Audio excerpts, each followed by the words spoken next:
কোরআন একটা ভাওতাবাজি জামাত ইসলামের।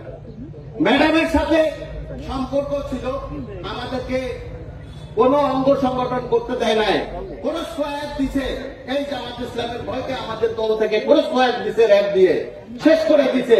যুবদল করতে দেয় নাই, ছাত্রদল করতে দেয় নাই।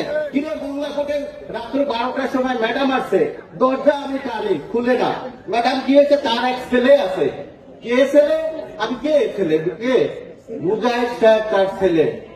সে আসছে, ম্যাডামের দরজা খুলছে, তারপরে নামছে। দেখেন এত বড় কি করছে তারা, ম্যাডামকে